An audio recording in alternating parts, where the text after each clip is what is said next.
Now then, you lovely lot, how are you? Thanks for joining me today.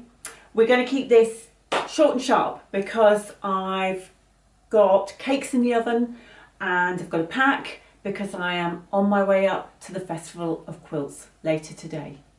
And yes, I entered.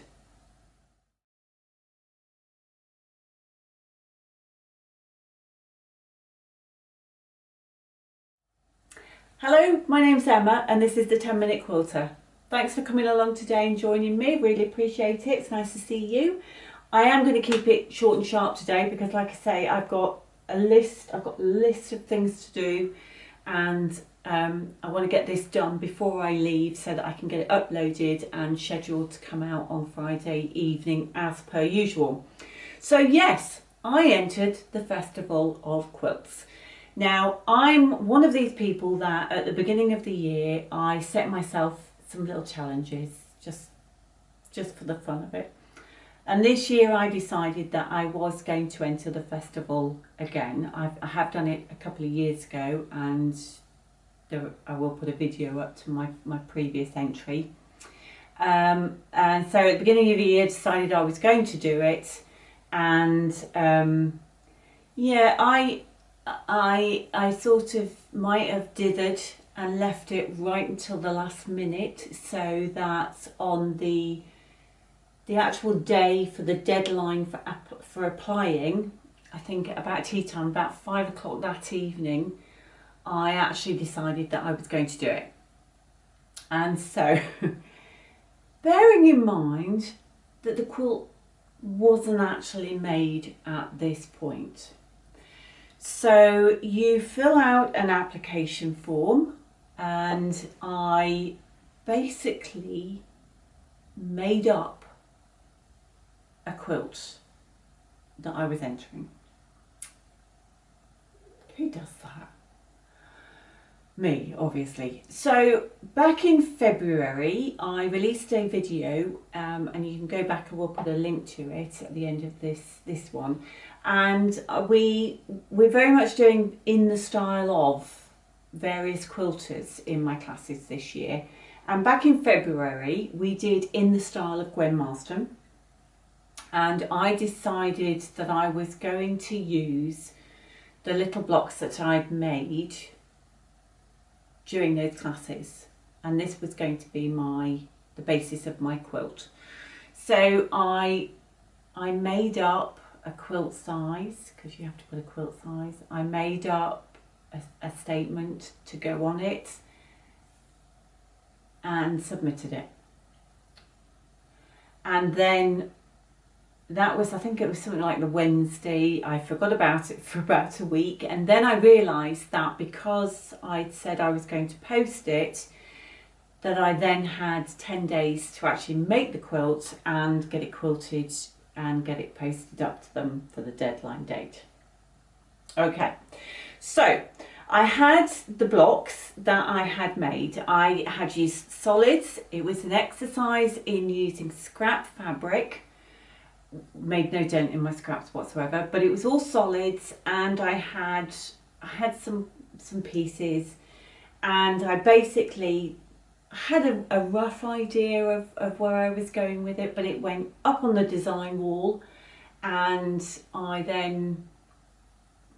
it sort of evolved actually as it went along, and I decided I wanted to sort of stagger as you can see from the pictures that I'm putting up, I decided I wanted to stagger it, and my original idea was to have it going down the side, and then I decided I would perhaps have some of the smaller ones on the opposite side, and then yeah, it sort of changed and evolved as I started to put it together. I wanted to use the black to frame them, and yeah, like I say, I was winging it basically. If I'm honest, I was winging it. Let's be honest. So yes, I spent a few days piecing it. My husband was great because he kept calling me and saying, "What do you think of this? What do you think of that?" So yeah, we sort of basically agreed. And then I think I had about three, 3 or 4 days, concerted days with it on the frame, getting it quilted. Again, I had a rough idea of what I wanted to do, but again, it just sort of evolved as I went along, really. It was a bit tedious because it was straight line, lots of straight lines, and my machine loves going in one direction from left to right, as we've talked about previously, but doesn't particularly like going from right to left. Yeah. So it was a little bit of a pain. The background fabric was a Macawa linen texture, and it was all quilted with Orifil thread. And I found a perfect match for it, because I wanted it to just, I didn't want it to be really obvious. And then I had to bind it, and I did think about doing a facing to it, an art facing to it, but I'm not particularly good at those, and I had a little voice in my ear saying, do what you do best, and I can do bindings. So I did a nice binding round it. When I quilted it, I did baste it, and one of the best bits was taking those basting stitchings out. It was very satisfying. And then I didn't block it as such, but I did put it on the floor and spritz it a little bit, just to get it to lay flat, and I left it to dry. And I rolled it on a tube, and my husband made me a nice triangular casing for it to go in, and it went off in the post, and it had to be there by the Friday, and I got it in the post Wednesday, and they actually received it on the Thursday. So I was very pleased with that. I was really relieved, to get it all over. Anyway, so it's gone. It's up there. It's been hung, presumably, I'm hoping. God, it would be awful if I got up there and found it wasn't there, wouldn't it? But anyway, it will be there. And I'm going up this evening and staying with some family, and then going into the show tomorrow.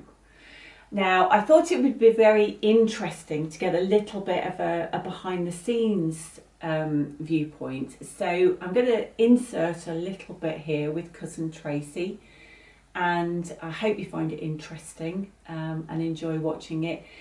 The quality is not great, so I do apologise. There's something about doing those recorded video links just sometimes doesn't seem to work, and I'm not sure if it's from my end or whether it's from Tracy's end, but it's not great on her side, I'm afraid. But have a little watch and see what you think. Hello, how are you?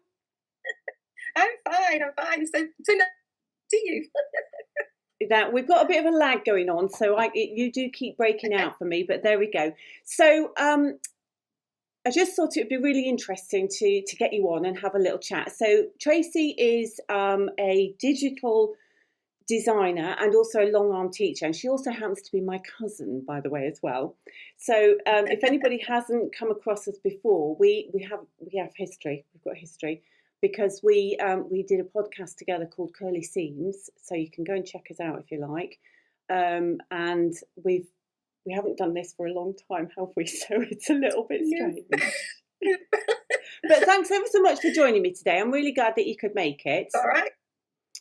I thought it would be nice. It would be nice to sort of get a little bit of background about the process when a quilt goes off to Festival of Quilts.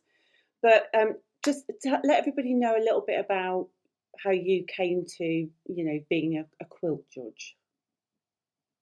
Okay, righto. Well, we're going to go back quite a few years.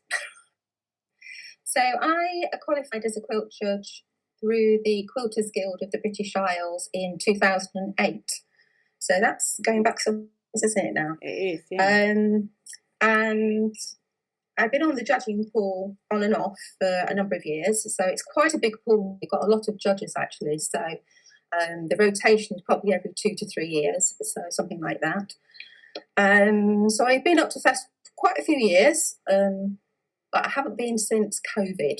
Okay. So that's so just put that into a bit of perspective. So, but there's lots of judges, and we have judges from both the UK and from around Europe that are actually on that judging pool. So you get, and because we've got so many quilts coming in from all over Europe, that's important that you've got judges that understand the different cultural impacts of quilts at the show. So that is important too. So you get booked for the gig. You turn up for those of you that perhaps don't know, setup days are sort of Monday, Tuesday at Festival, and then the quilts are hung and the judging is done on the Wednesday. Is that right?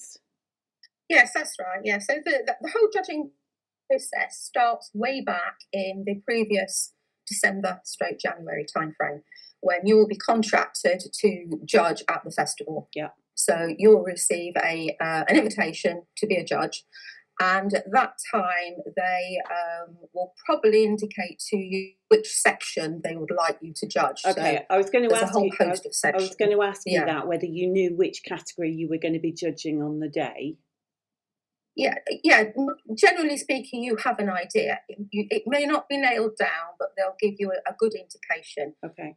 And if you have a specialism, like I have a specialism in long arm quilting, I probably would be contracted to look at the personal quilts, because that early on in the early days of Festival of Quilts, there weren't that many people long arm quilting. So it was if somebody had that particular expertise, then it was a goodness. So now we have so many more people, so that probably wouldn't be quite the case.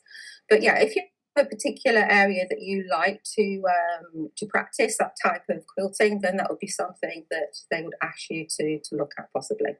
So, but you may not always get that.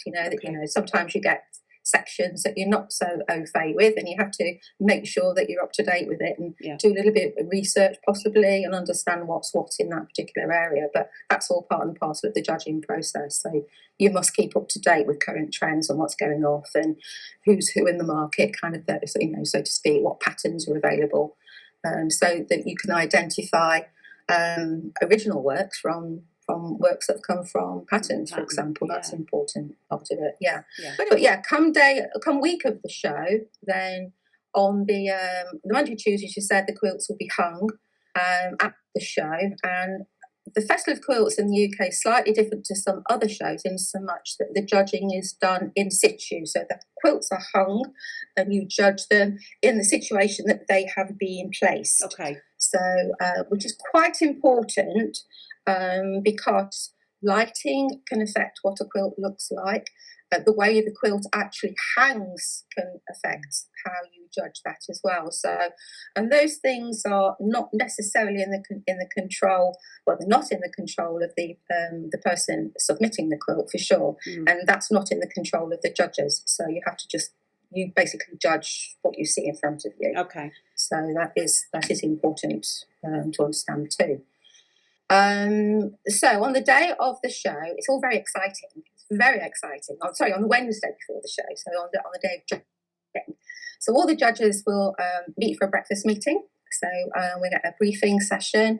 And at that point there, you will get to meet the other judges that are judging at the show. So until that point, you do not know who you're going to be judging with. You don't know who's on the list and who's on the rotation that year. And what time is that? What time do you start?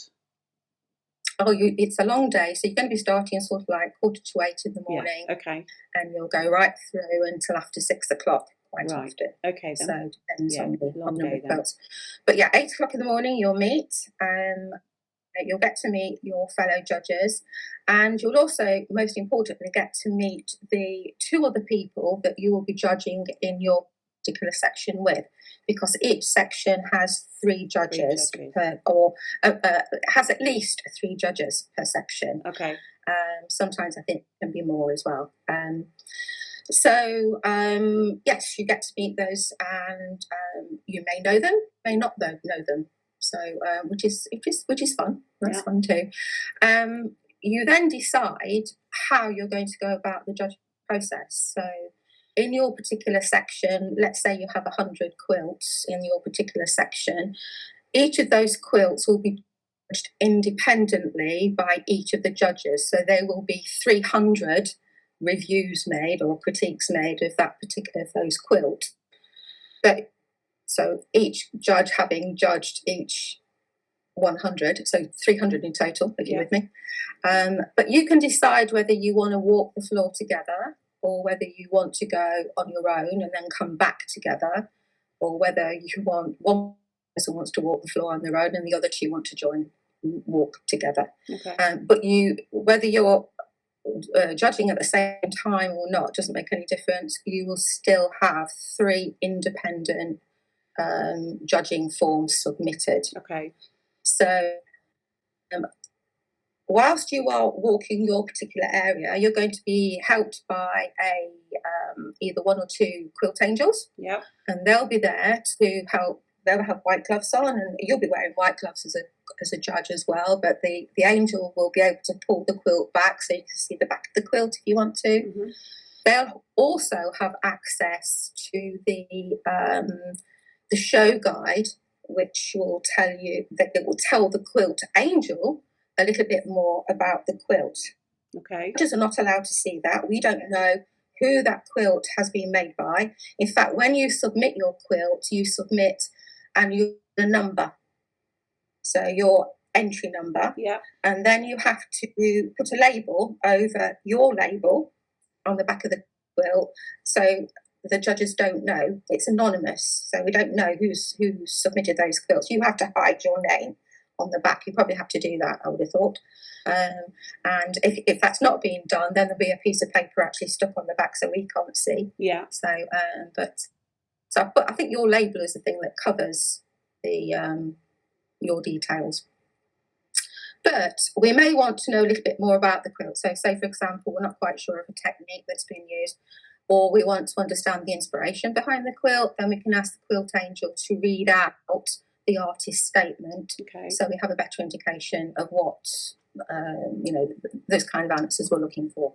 So, but no time will we know who the quilt has been made by. And how long would you say you get? I mean, obviously it will depend on how many you've got in your category to judge, but roughly how long would you sort of spend looking at an entry? Well, you're not going to have much more than 3 minutes per quilt. Yeah. So that's kind of like your limit. However, it depends on how you decide to judge your particular category. So for myself, the way I like to work, I do like to work independently. So I will walk the floor to begin with. So I'll take a quick look around. So I'll go and look at all of the quilts. And whilst you're looking, you're making a mental assessment as to whether, and this sounds harsh, but this is the judging process, you're making a mental assessment as to whether you think that is prize-worthy or not. Yeah, that first visual impact. Now, yeah, absolutely. Yeah. But, well, I'll come back on minutes if I can. Okay. But what you're trying to do is to work out, knowing that you've only got a limited amount of time, are you likely to want to spend more time on 10 of 100 quilts or 50 of 100 quilts? Okay, because that will sort of, it will implant in your mind just how long you have got per quilt to actually spend with each one. Yeah. So, however, having said all of that, each entrant has paid money to enter the quilt into the show. They've also put an awful lot of time, an awful lot of effort, and a lot of thought into that piece. So every piece, whether it's, and I like using this word, but old term, prize-worthy or not, because every quilt is prize-worthy, but some are more prize-worthy than others. Yeah. But every quilt that's been entered, in my view, should get a feedback form that the judge has spent some time looking at it, making a reasonable assessment of what you've done, and then giving you some positive comments to encourage you. Yeah. And if we see something that could be worked on, to give you something to work towards. Yeah. So, and that's not negative criticism, that's encouraging criticism from my perspective. Yeah. On the day itself, what happens is first pass, each judge does their judging, and submits the form. That goes into the office. So the quilting show will take your filled-in form and she'll take it round to the judging office, and then the judging office take your first set of results and they collate them into there's a bit of paper that you do not see on your judging form that's returned to you, but that little piece of paper above actually says whether the quilt's in the running for a prize or it's not in the running for a prize. Okay. And there's a couple of categories in between. But those that tear off form will indicate it ticks where you place your tick, show worthy or not, or prize worthy or not, becomes it translates into a score. So in this particular case, if we're talking about 100 quilts, each one of those quilts, if each judge gave it a maximum tick mark of it, we don't point score it, we actually just tick it. It's just a box. We have to say, definitely in the running for a prize. That accounts for a score, and if that's say 5 out of 5, then it can accumulate 15 points. Right. Okay. From the 3 judges. Each judge can. Yes, that's right. Yeah. So now I don't know what the other judges are giving. Yeah. So, but what you're hoping is that the cream rises to the top, basically. Yeah.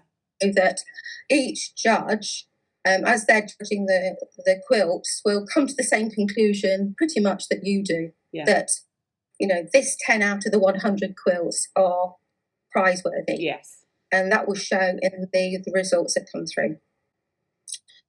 So at the end of the time that you've judged the 100 quilts, you're waiting for all 3 judges to do that. Now, that could be, early in the day, but not probably before 2 o'clock in the afternoon. And probably as late as 5 o'clock in the afternoon, depending on how long everyone's taken to go around. Yeah.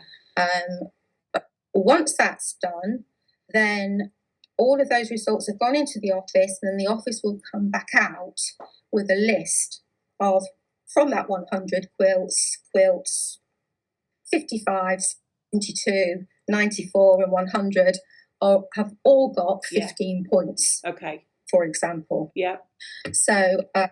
So they've got maximum scores.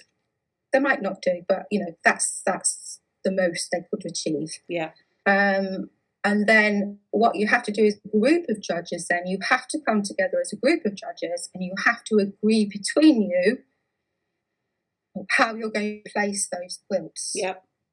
Now, what that means is that you as an individual judge have got to be a very good negotiator, because you're then fighting for your corner. If you think the quilt that you gave maximum points to, well, not points, one you think is most show worthy, is you have to fight your corner for it, basically. So, but you may not have to, because it may be that all of you agree with the same unanimous outcome. So, but it can be interesting, because you are definitely you have to say why you think that quilt deserves to get first place. And if you can't verbalise that, then that quilt's not going to get it, So it is important that you are able to do that. By the time you've done that, you then have first, second and third prize in your particular category. And you are then required as a group of judges to collectively write the judges' statement, which says why you have chosen that particular quilt. Okay. Or 3 quilts in that particular case. So that kind of formalises the end of the judging of that particular category. You are then able to go off and you will be asked to find your personal choice as a judge. At that point then, you can allow yourself to be a little bit more influenced by your personal likes and dislikes. Until that stage, you don't, whether you like a quilt or not doesn't actually come into it. There are judging criteria that you must follow. So, but at the end of that, when you're looking for your judge's choice, of quilts. You know, you can allot a prize to something that speaks to you as an individual judge. You know, so so yeah, that's quite nice actually. That's lovely being able to do that. But it's quite a frenzied activity because you haven't got an awful lot of time at the end of the day to do it. Yeah. You know, to walk around the whole show. So and that's not just from your category; it's from the whole of the show. But from the point of view of the quilts themselves, once you have selected your first, second, and third choice, they will then be moved from the area in which they were judged, and they will be hung in a different area. And that's nice because they're all hung together in a nice centralised area. Yeah. So yeah, there are a couple of negatives from a judging point of view, which I can share or not. Oh, go on, share. So mainly that like lighting changes. So if you the lighting and the way that a quilt has been displayed can change. And you know, you can actually see things that you didn't necessarily see in the lighting that you saw before. Right. And you know, and that's outside of the judge's control. So you need to appreciate the judges have judged it where they saw it.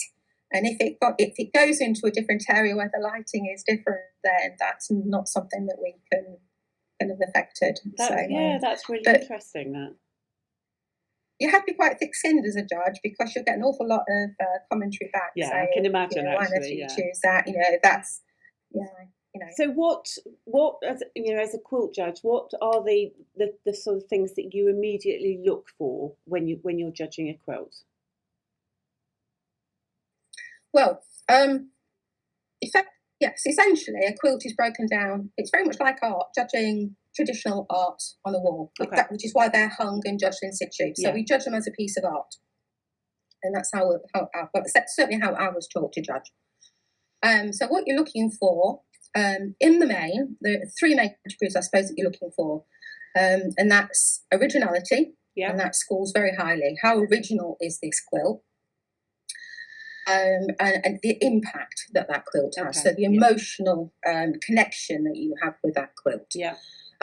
So an emotion can be wow, you know, it stops you dead in your tracks.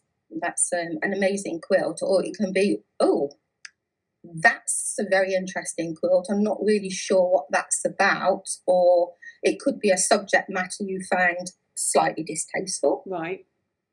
But either way, it's going to stop you in your tracks. Yeah. So it's going to have some kind of story that it's telling that compels you to look closer. Mm-hmm. And that's probably the first thing that is going to grab your attention. Okay. You're then going to look at the composition of the quilt. So you're going to be looking at, you know, sort of the basic principles of design, really. So obviously in quilts we're talking about the repetition, shape, repetition. The overall competition, is it a symmetrical design or an asymmetrical design? You'll be looking at colour and how that colour has influenced the quilt.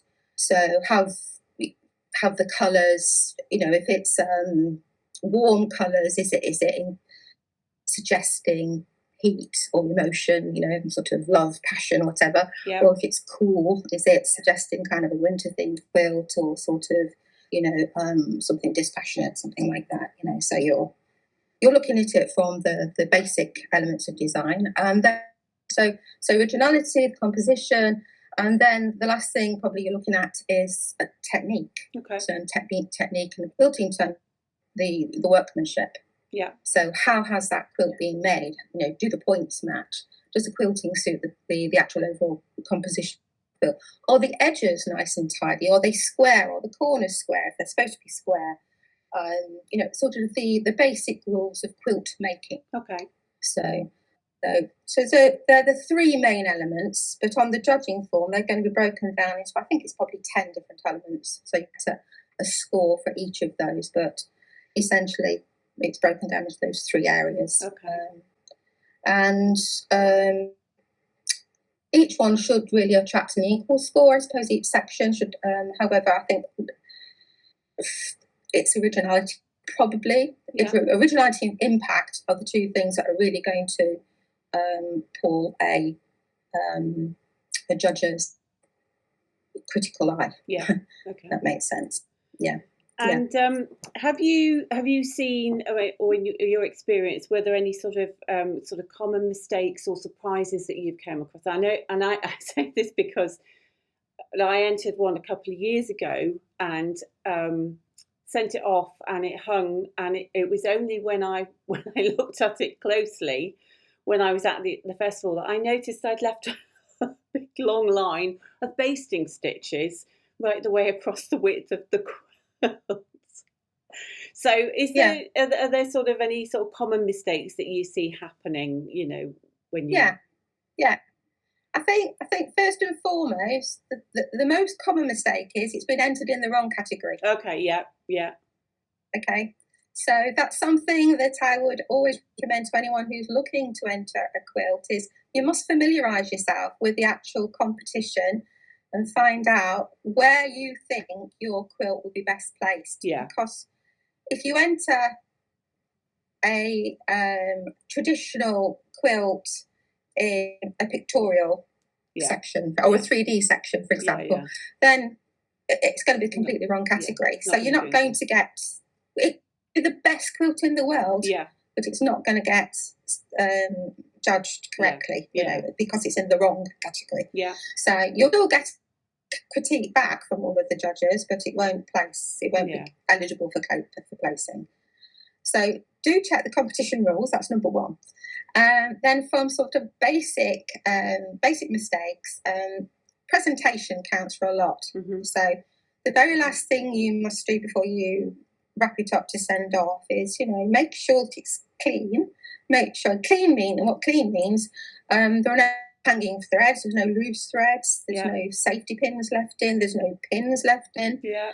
There's no loose binding, there's no basting stitches, those kind of things. So make sure there's no cat hair, no dog hair, and, you know, no, God forbid, cups of tea stains left on them and all that kind of thing. So, you know,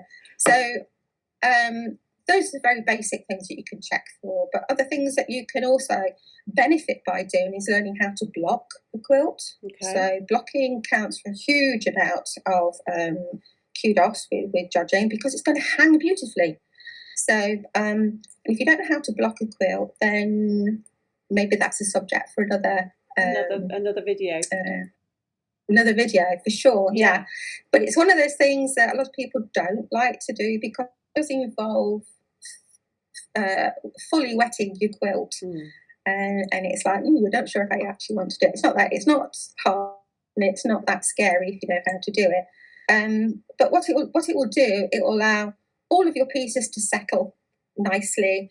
So if it's got a lot of heavy quilting, it allows all of that quilting to settle, and you'll be able to take the time to make sure that, you know, corners are 90 degrees and edges that are supposed to be square are square, you know. Yeah. True, and 90 degrees, that really counts for so much. But it's also going to lie nice and flat against the wall. So, you know, it's not going to bow out from the wall. Yeah. And you know, you're not going to often look odd in place. So it just adds the very final piece of the quilting puzzle, really, you know, to learn how to block a quilt. I would suggest that. But other things that I have seen, and this is a common one. So if you're using traditional stencils to mark up your quilt to do the quilting lines, and traditional stencils have something called a bridge. Yeah. So obviously, if you cut, you know, you can get something called a full line stencil where there are no bridges. But traditional plastic stencils have that bridge that connects one part of a design to the next. Yes. And I've seen people that only quilt the gaps, the bridging section. Yes. Or they've marked it up with a pencil, missed quilting the section, but then not erased the bit that they've traced. Okay. That kind of thing. You know, and you might little bits of paper stuck under, if you've used tracing paper, for example, to quilt through, so that kind of thing. So just go over your quilt and make sure it's clean, tidy, and looks presentable. Yeah. You have to remember there would be no quilt show if people didn't enter quilts. Exactly. So I think judges carry a very heavy responsibility to encourage people to enter quilts. And this is something that people are passionate about. Yeah. They want to show their work. They want to have their work shown, so that and to stand in front of your quilt and have a photograph of your quilt hanging at the Festival of Quilts at the NEC is just wonderful. Yeah. It really is wonderful, isn't it? To do that, you feel so proud and pleased, and you should be, because it takes a huge amount of courage to do that. So kudos to anybody entering the show. It is an amazing thing. But what you don't want is to be discouraged because you've received a comment that either you don't understand or you disagree with. That's not the aim of the game. The aim of the game is to encourage. So if you're not happy with a comment, then don't dwell on it. Just accept it for what it is. Remember that there's not a lot of time for a judge to give it full appreciation. It's judging. It's not critiquing. Yes. If you want a full critique of your quilt, that's completely different to judging. It's, you're spending an hour with a quilt as opposed to spending 3 minutes with a quilt. Yeah. So, don't comments to heart too much. Yeah. Just accept them, move on, and, keep on entering, Yeah. So, and if you really, really feel that you want to add something to the judging process, you can actually still sign up to do the judging course. So you could actually learn much more about it and, become a participant in that side of it as well if you wanted to. Yeah. And how long, just very quickly, because I'm aware that time is sort of going on, but how long is the course? Is it a year? Is it 2 years or? No, it's 2 years. 2 years, yeah. It's 2 years, and it's a full-on course. It's a big course. I have an engineering degree and I have an MSc, and I would say that the judging course was heavier in content than either of those two. Okay, there you go. So an engineering course is pretty heavy. Yeah. Just a final note. Yep. The Festival of Quilts, the way in which we judge at the Festival of Quilts is not necessarily the same as other competitions. Okay. So either in the UK or around the world. So when you enter into a show in Houston, for example, the rules will be completely different. So just make sure that you are fully, you understand the rules completely before you enter. You get it entered into the right category in the first instance, and you follow their rules because they could be different in terms of hanging regulation, that kind of thing. Yeah. Yeah, but good luck to anybody and everybody who's entered the Quilt at the Festival of Quilts. Okay, all right. Well, brilliant. That's great. I really appreciate you spending the time with me today, talking through this. And I think it's really interesting to see it from another angle. So thanks ever so much. Right, well, I hope you enjoyed that little insight into quilt judging. And if you've got any questions for Tracy, do put them down below, won't you? Thanks ever so much to her for giving up her time this morning and joining me. So have you thought about entering? Is it something that you've thought about in the past and perhaps been a little hesitant? I would highly recommend it. Let's be clear, there is a cost involved in entering your quilt into a competition like this, but I so enjoy seeing it hanging up there. It's so nice. It's such a nice feeling. So do let me know down below if it's something you've thought about before. I think we have talked about this in the past, but it's obviously quite relevant at the moment. Thanks for joining me. I'm off to get my cake out of the oven. I've already had one disaster today. Don't quite know what I did, but my ginger cake came out that thin, which is not great. So I've got a lemon one in at the moment, so I'm hoping that one's going to be a bit better. So yes, I'm going to do that. I'm going to pack, and I'm then going to head up to Birmingham this afternoon, and I will be at the show on Thursday and Friday. This will go out Friday evening, so if you are at the show on Saturday, do reach out and say hello, won't you? That would be lovely. and I will be posting some photos on Instagram, so do follow along on there under the 10-minute quilter, so you'll get to see it in situ. And I hope you're all well. Thanks ever so much for joining me, and I look forward to seeing you again soon. Take care. Bye. And a big fly just gone past. Hopefully he wasn't on. Anyway, and my tummy's rumbling now.